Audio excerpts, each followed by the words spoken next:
Caros irmãos, boa noite. É um prazer muito grande nós estarmos de retorno a esta casa de bênção, esta casa de amor, para estarmos estudando juntos.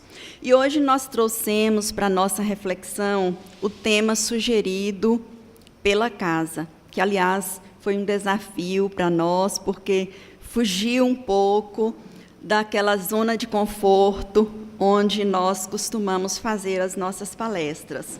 Portanto, amigos, eu vou convocar todos os corações presentes, o meu também, para a gente voltar a nossa atenção para o tema, o retorno da alma ao mundo espiritual. E nosso trabalho foi baseado em O Livro dos Espíritos, também no livro Céu e Inferno, no livro Voltei, psicografado por Francisco Cândido Xavier, ditado pelo irmão Jacó, também no livro Memórias de um Suicida, psicografado pela dona Ivone Pereira e ditado por Camilo Cândido Botelho, que é um pseudônimo atribuído, não se sabe ao certo, ao romancista português Camilo Castelo Branco, né?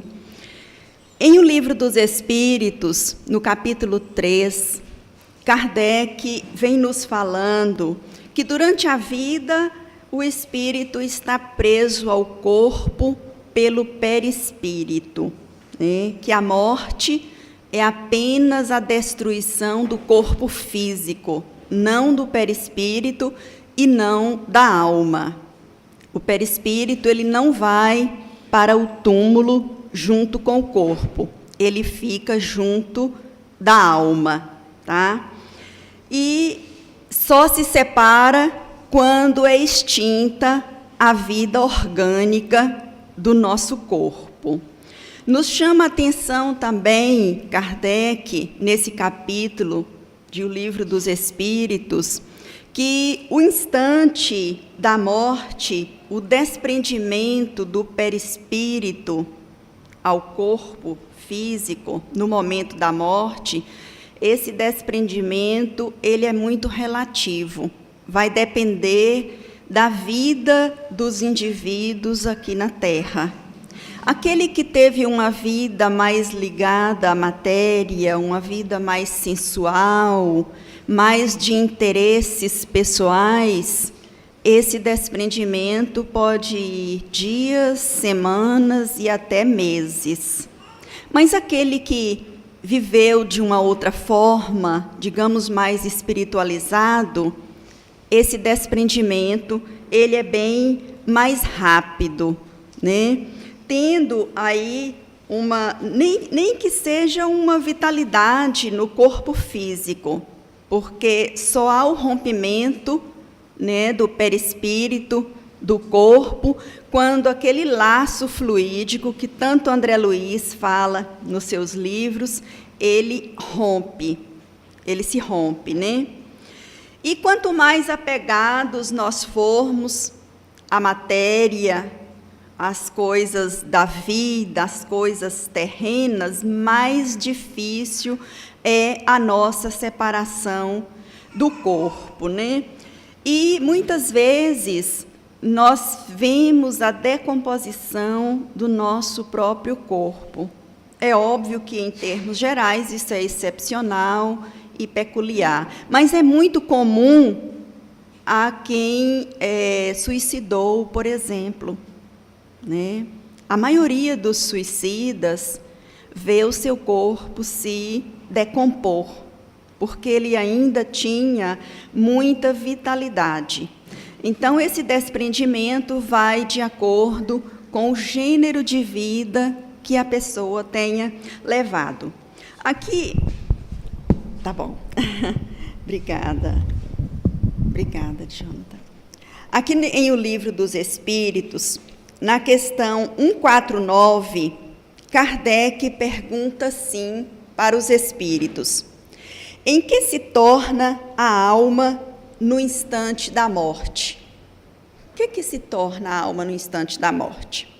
volta a ser espírito, isto é, retorna ao mundo dos espíritos que havia deixado momentaneamente. Então, a nossa vida aqui na Terra é um momento. Bom, a gente está atentando a esses detalhes. Já na questão 150, Kardec pergunta: após a morte, a alma conserva a sua individualidade? E a resposta é positiva: sim, jamais a perde. Que seria ela se não a conservasse, ou seja, se não conservasse a individualidade, né? Na questão 150b, ele ainda insiste: a alma nada leva consigo deste mundo? E a espiritualidade maior responde: nada, a não ser a lembrança, o desejo de ir para um mundo melhor. E esta lembrança é cheia de doçura ou de amargor, conforme o emprego que haja feito da vida. Quanto mais pura for, tanto melhor compreenderá a futilidade do que deixa na terra, né? Então, tudo vai depender do nosso modo de vida, da filosofia de vida que a gente manter aqui na Terra. No livro Voltei, psicografado por Chico Xavier, o irmão Jacó, ele vem nos trazendo algumas informações. Na verdade, Jacó é o pseudônimo adotado por Frederico Figner, né, nesta obra. E ele foi um comerciante muito ativo, foi diretor, foi presidente da FEB, quando ainda era no Rio de Janeiro, né? E ele, então, quando estava encarnado, né, conosco, ele prometeu que ele iria escrever do além assim que ele chegasse lá, né? Ele tinha esse compromisso com ele e conosco, né? E quando encarnado, ele acreditava que a morte do corpo físico fosse uma mera libertação do espírito e que ele seguiria, né, para outras esferas até o momento de uma nova reencarnação, se ele não fosse para um mundo feliz, né? Essa era a imaginação dele, mas conforme o que ele achava, né, o que ele pensava, mas conforme o seu próprio depoimento, ele até nos deixa um alerta, né? Eu não consegui o livro para trazer, mas ele fala assim: ó, não se acreditem, meus irmãos, quitados com a lei divina, atendendo pequeninos deveres de solidariedade humana. Então, isso ele fazia e acreditava que, como a maioria de nós, que estava fazendo muita caridade, né? Que estava vivendo aquela bandeira que o Espiritismo carrega, né? Fora da caridade não há salvação. E quando ainda doente, né, já no mundo espiritual, ele pediu para escrever sobre o que aconteceu com ele após a morte. E recebeu a permissão. Emmanuel falou: tudo bem, você pode ditar o livro. Mas ele encontrou dificuldades fluídicas para poder ditar. Chico estava aqui e ele aqui, então não teve como, né, se chegar. E a gente vai ver que André Luiz, para poder também ascender, né, até Chico Xavier, foram quase 2 anos para poder ele ir e ajustar, não por conta do Chico, mas por conta de André Luiz, que era um ex-suicida também, né? Então, ele se rebela, ele se ofende quando ele é impedido pelos próprios fluidos dele de não dar não fazer os seus ditados junto a Chico. o que mais tarde veio ocorrer, né, quando ele já estava bem, já estava equilibrado, ele veio e ditou o livro que todos nós conhecemos. Mas no dia da sua desencarnação, o irmão Andrade, que era o seu anjo da guarda, o seu mentor, né, que ajudou na desencarnação, e ele vem nos contando que ele sentia como se tivesse 2 corações no seu peito batendo, né? Um ainda no corpo físico e o outro do perispírito, mas como se tivesse assim, que a sua visão se alterava. Ora ele sentia dentro de um nevoeiro, né? E recebia passes, ora ele sentia ali deitado na sua própria cama, onde ele desencarnou, né? E assim, com uma vista, uma consciência também muito inconstante, vai e volta, né? E ele ficava a examinar os acertos e os desacertos da sua vida. E ele nos conta que ele ficava, no momento que ele pensava nos desacertos, ele ficava tentando encontrar justificativas para aqueles desacertos que ele tinha aí cometido no decorrer da sua vida, né? E, de repente, ele viu-se de frente de tudo que ele idealizou, de tudo que ele realizou em toda a sua existência, como se fosse um filme bastante rápido passando pela sua memória, né? Estava no mesmo momento dentro da sua cabeça, na memória, e como se tivesse na sua frente, numa tela de cinema mesmo. E ele tenta orar, né, mas não consegue porque ele não tem ainda uma coordenação, e chorou muito quando ele vê o vulto da sua filha Marta, que por acaso é mentora desta casa, né? E ela o aconselha a descansar naquele momento. E durante todo esse transe, podemos falar assim, nesse momento dele de perturbação, a sua filha o acompanhou, o seu mentor espiritual, o irmão Andrade, e Bezerra de Menezes. Então, ele não estava desamparado de maneira nenhuma, porque ele foi realmente um trabalhador no movimento espírita, chegando a assumir a presidência da FEB, né, como nós dissemos, muito ativo, e trabalhou muito, tanto em estudos como em reuniões mediúnicas, onde ele, durante muitos anos, foi o dialogador fraterno, né, com aqueles irmãos que aportavam ali, né, nas reuniões mediúnicas. E ele viu-se em duplicata em alguns momentos. Ele estava aqui e, ao mesmo tempo, estava lá, né? Queria mexer, mas os músculos do corpo dele não lhe obedeciam, né? E aí ele viu aquele fio prateado que liga o perispírito ao corpo físico. E, nesse momento, ele compreendeu que ele ainda não estava de todo desencarnado, porque ele estudava e, assim como nós, né, nós sabemos desse fio, porque André Luiz nos conta, né, que lá nos trabalhos deles tinha alguns que tinha aquele fio prateado, aquele fio fluídico, e André Luiz pergunta, né, ao seu líder de missão, e ele explica que aqueles fios correspondem às pessoas que ainda estão encarnadas, e os desencarnados não têm aquele fio, né?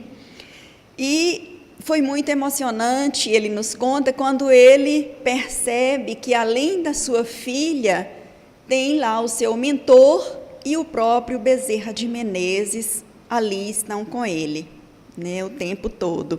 Ele chora, tenta cumprimentá-los, mas não consegue formular o cumprimento nem mesmo na mente, né, que uma dificuldade muito grande, porque ele continuava ali magnetizado pelos seus objetos pessoais, pelo ambiente físico do seu quarto, da sua casa, ali da sua vida, né, onde ele costumava se movimentar. Então, Bezerra de Menezes, junto com o irmão Andrade e junto com a sua filha Marta, tiveram a ideia de levá-lo à praia. E aí vem a importância revigorante do mar, né? Quando todos nós saímos de férias, né? Vamos um tiquitinho no mar para poder voltarmos com mais energias, né? E aí o leva para a praia e ali fica com ele algumas horas. Ele se sente que aquelas dores da sua doença que foi prolongada, né? Desaparecem. Ele se sente rejuvenescido, descansou, e aí ele percebe que ele está com trajes impróprios, ainda naquela ilusão de que ele estava fora de casa, de pijama, digamos assim, né? E na volta para casa lhe puseram um terno cinza, né? Para que ele se sentisse melhor, né? E quando, a caminho de casa, uma senhora cruzou com ele e seguiu adiante, normalmente, ele se surpreendeu. Como assim? Ela veio e passou por mim como se eu não existisse, né? E foi aí, então, que depois que ele se recompôs dessa surpresa, que Bezerra de Menezes e a sua filha disseram a ele que ele já estava 100% desencarnado, que ele e aquela senhora estavam em dimensões diferentes, por isso que ela passou por ele como se não tivesse nenhuma barreira, natural, normal, né? E muitas vezes a gente pensa que o mundo espiritual está lá em cima. Não, está aqui, está entre nós, são duas dimensões que se entrelaçam, né? No velório, então, ele percebe somente aquelas projeções mentais de conversação indevida, de alguma coisa sobre ele que não era muito boa, né? E ele fica ali cheio de angústia a analisar aquelas dificuldades que um morto-vivo, porque ele estava literalmente morto, mas estava literalmente vivo também, as dificuldades que um morto-vivo passa quando ele não se prepara para a morte, né? E os comentários divergentes a seu respeito aumentou, então, os sofrimentos dele ali no velório, provocando algumas perturbações. E Bezerra sugere para ele fazer uma prece que ele não consegue ainda, fazem juntos, né? E isso fica para nós o exemplo, né, de quando nós estivermos num velório, prece, silêncio, conversação elevada, né? Fica a dica de como se comportar num ambiente onde tem o corpo de alguém que está seguindo em frente, né? Silêncio, prece, conversação elevada. E Bezerra conversa com ele, explica para ele, pede para ele não se achegar muito próximo do seu corpo, né?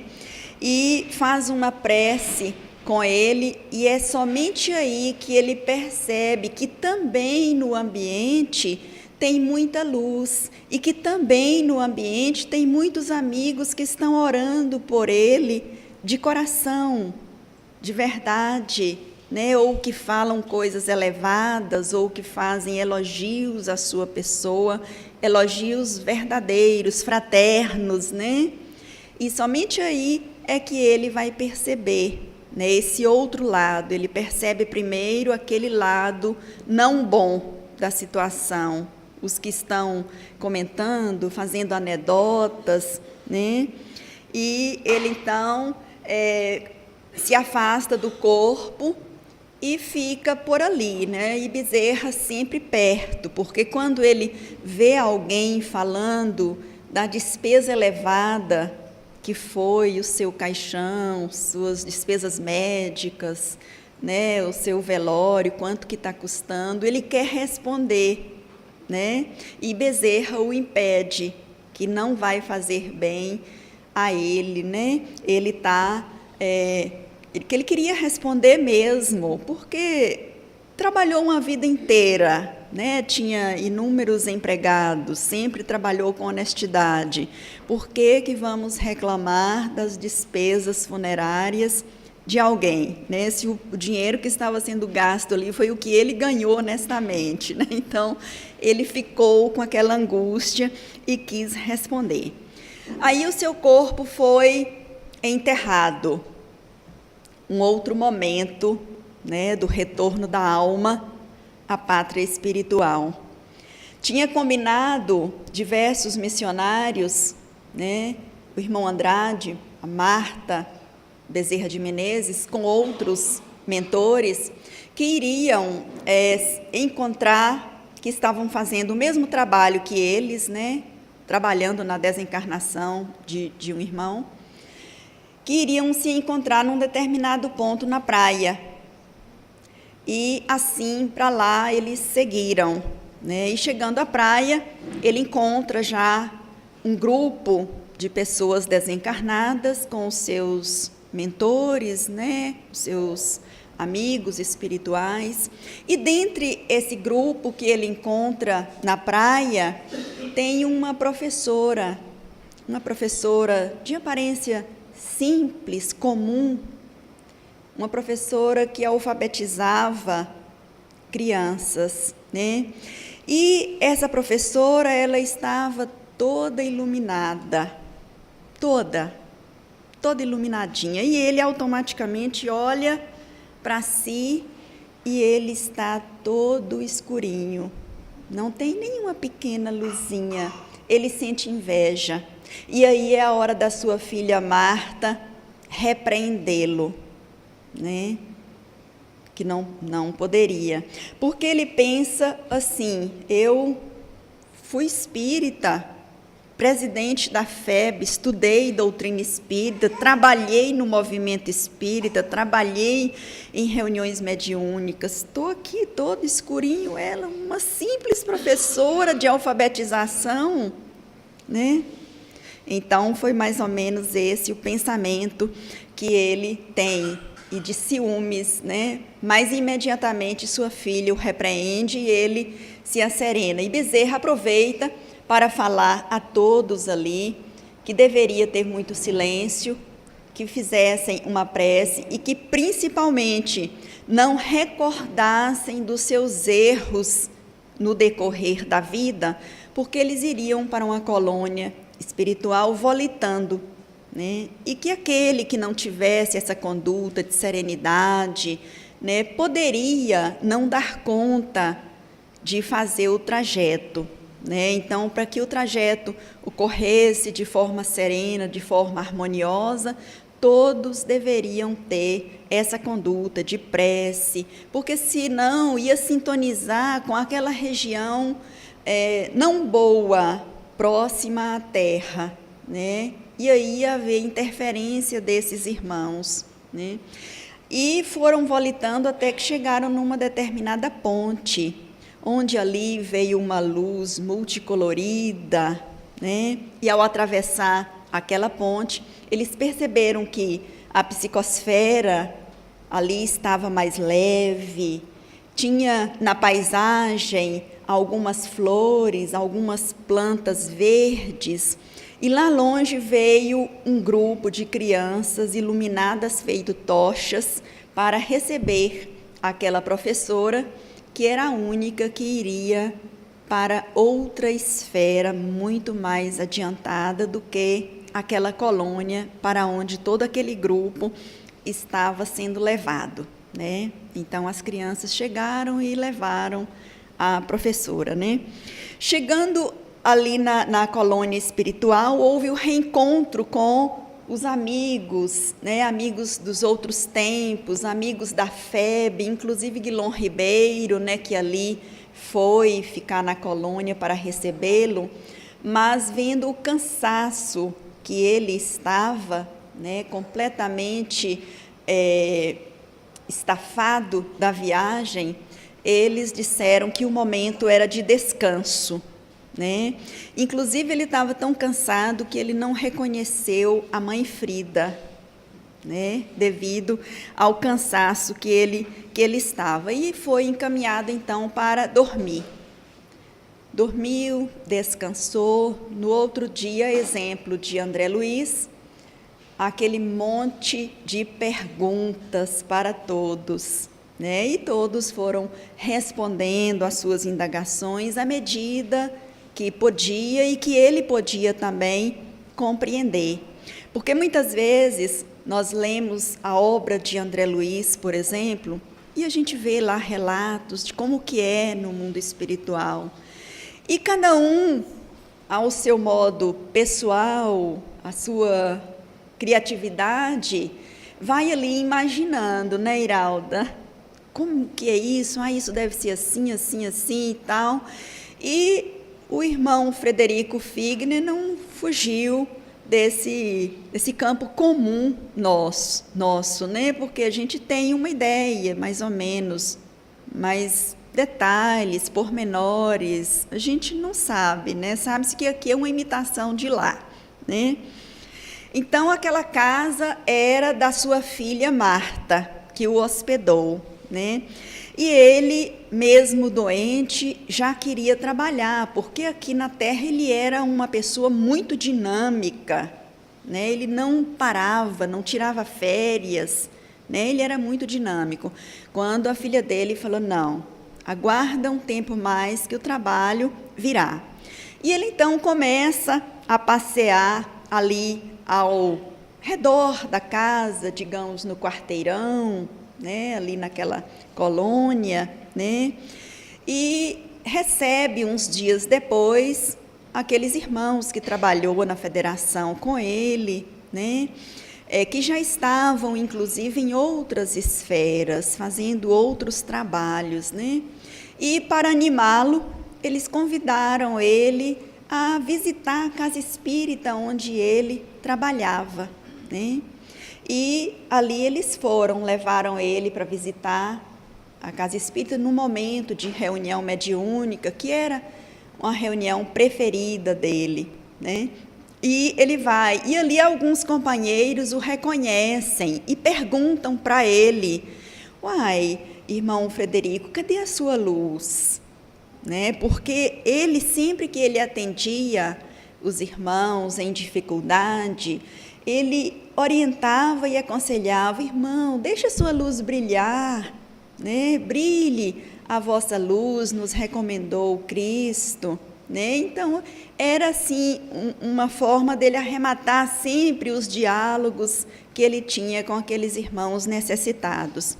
E aí, Guilom Ribeiro o socorre nesse momento, diz, a luz dele virá no momento certo, né? Tipo assim, aquietem, né?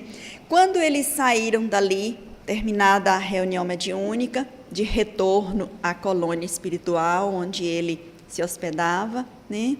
Eles percebem que tem um bar numa determinada rua, ali do Rio de Janeiro, né? Era a cidade dele, e que tem um irmão desencarnado vampirizando um irmão encarnado que estava ali. E a equipe resolve atender. E ele, como antigo dialogador, né, ele vai dialogar com o irmão tido como vampirizador, né? E o irmão disse para ele, olha, não vou aceitar os seus conselhos, porque não vejo em você autoridade moral e nem luz nenhuma. Né? Você não está iluminado, você está tão escuro quanto eu. Mas dessa vez ele teve uma postura já diferente. Ele disse àquele irmão que ele prometia que tudo que ele estava aconselhando que ele fizesse, que ele próprio iria fazer a partir daquele momento. Foi quando o irmão aceitou o passe e foi encaminhado para um socorro imediatamente, né? Mas foi com uma certa relutância, só na promessa, na palavra dele, né? A partir daquele dia, o irmão Jacó buscou visitar alguns daqueles espíritos, e eram muitos, que ele dialogou enquanto ele estava encarnado e que falava sempre para que eles brilhassem a luz deles, né? E aqueles irmãos sempre perguntavam para ele: cadê a sua luz? Você, desde tantos anos que eu estou aqui, você falava, brilha a vossa luz, e cadê a sua luz? Né? E os seus erros, a sua aspereza, as promessas que você fazia, que você não cumpria, né? E ele começou a pensar naquilo ali e ir mudando a conduta dele, porque eram todos falando, todos, mais de 200 dias após a sua desencarnação, ele estava sempre, todos os dias, procurando visitar, né, que ele ainda não podia trabalhar, né, ainda doente, mas ele procurava visitar esses irmãos. Foi quando, num determinado dia, a situação ficou bem crítica e eles zombaram dele. E ele, já com uma postura diferente, ele ora fervorosamente em favor daqueles irmãos, e ele percebe nesse momento que há uma luzinha começando a acender dentro do seu peito, né? E os irmãos, vendo também a sua luz, também mudaram de conduta. O exemplo, né? A autoridade moral, a força de vontade de mudar, de domar as suas más inclinações. E foi com essa prece que ele começou, então, a sua caminhada no mundo espiritual, ali já com uma luzinha tão sonhada para ele, né? Apesar dele ter sido acolhido por Bezerra, pelo seu mentor, o irmão Andrade, pela sua filha, né? Espíritos já nobres, e ele queria mesmo era estar iluminado, né? O sonho dele era isso. Em O Livro dos Espíritos, na parte separação da alma e do corpo, na questão 154, Kardec pergunta assim: é dolorosa a separação da alma e do corpo? Dói essa separação? E os espíritos responderam: não, de forma nenhuma. O corpo quase sempre sofre mais durante a vida do que no momento da morte. A alma, nenhuma parte toma disso. Ou seja, a alma, ela não sente as dores que, se você estiver muito doente, sentindo muitas dores físicas, né, no momento da sua desencarnação, a alma não sente essa dor, né? Os sofrimentos que algumas vezes se experimentam no instante da morte são um gozo para o espírito que vê chegar o termo do seu exílio. Ou seja, gente, mais uma vez aqui nós estamos exilados, né, da pátria espiritual, passando uma temporada, né, provando, expiando, aprendendo, reeducando. E Kardec coloca uma notinha nessa pergunta: na morte natural, aquela que resulta do esgotamento dos órgãos em consequência da idade, o homem deixa a vida sem o perceber. É uma lâmpada que se apaga por falta de combustível. Veja só, né? Por falta de combustível, ou seja, aquelas energias orgânicas vão ali aos pouquinhos, né? Indo embora, e você vai ali chegando a uma determinada idade, né? Vai o seu prazo de validade, digamos assim, vai chegando perto, E quando a gente chega, tem uma programação para a gente desencarnar aos 95, quando chega lá para os 93, 94, os seus fluidos já estão acabando. Então, essa passagem também da vida física para a vida espiritual, esse desligamento é tranquilo. É como dormir e acordar numa outra dimensão, né? E nós já estamos encaminhando para o final da nossa reunião. Aqui no livro O Céu e o Inferno, a gente vai ver, na segunda parte, o depoimento de um recém-desencarnado também, né, que é o irmão Sanson, aquele que era companheiro de Kardec na Sociedade Espírita de Paris. Ele teve um final de vida doente no último ano de vida, cada vez mais, né, aproximando a sua reencarnação. E, no decorrer da sua doença, ele escreveu uma carta a Kardec, pedindo a Kardec que ele queria ser evocado quando o corpo dele ainda tivesse sendo velado. O corpo dele foi velado na própria Sociedade Espírita de Paris, e numa sala como essa aqui dentro, Kardec, com os seus companheiros, o evocou, E vamos ver como que foi esse diálogo. Kardec fala assim: meu caro senhor Sanson, cumprindo um dever, com satisfação vos evocamos o mais cedo possível depois da vossa morte, como era do vosso desejo. E ele responde: é uma graça especial que Deus me concede para que possa manifestar-me. Agradeço a vossa boa vontade, porém sou tão fraco que tremo.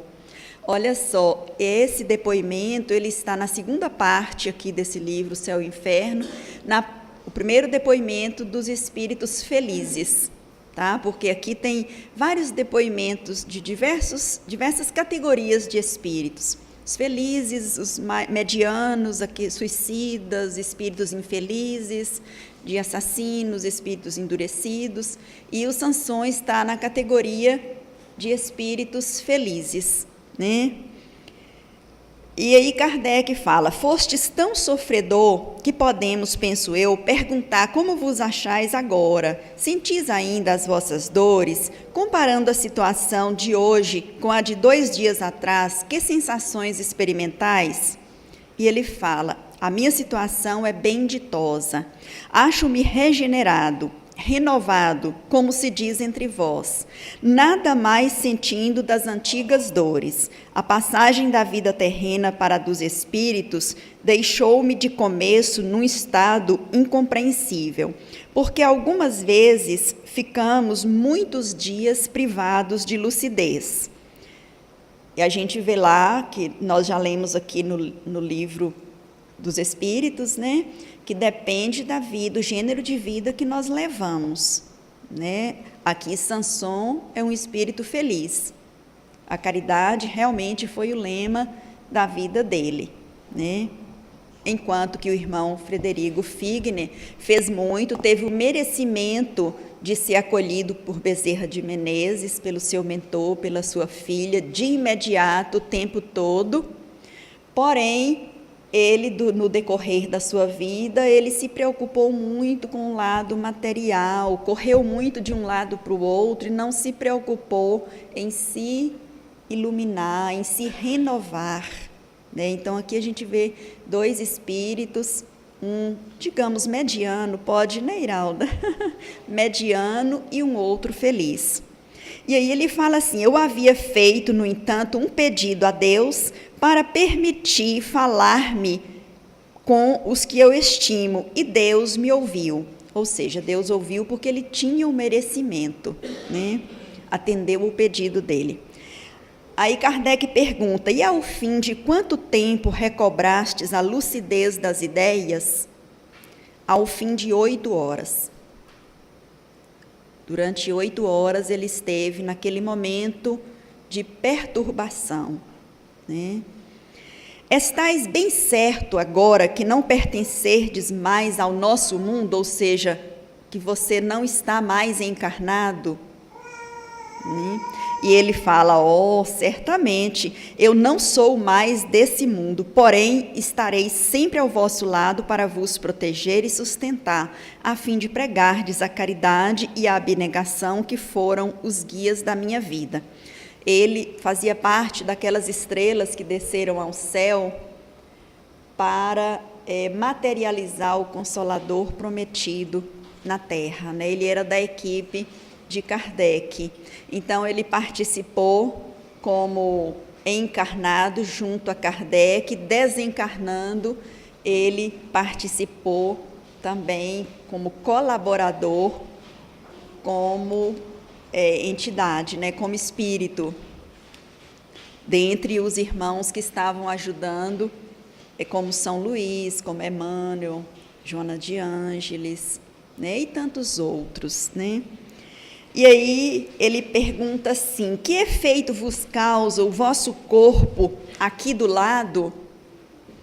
É como se fosse uma missa de corpo presente, né, gente? A Igreja Católica não faz assim? A missa de corpo presente. Então ele fala, meu corpo, pobre, mísero despojo, volve ao pó, enquanto guardo a lembrança dos que me estimaram. Vejo essa pobre carne decomposta, morada que foi do meu espírito, provação de tantos anos. Obrigada, mísero corpo, pois através de ti purifiquei o meu espírito. Por isso, tão depressa eu posso comunicar convosco.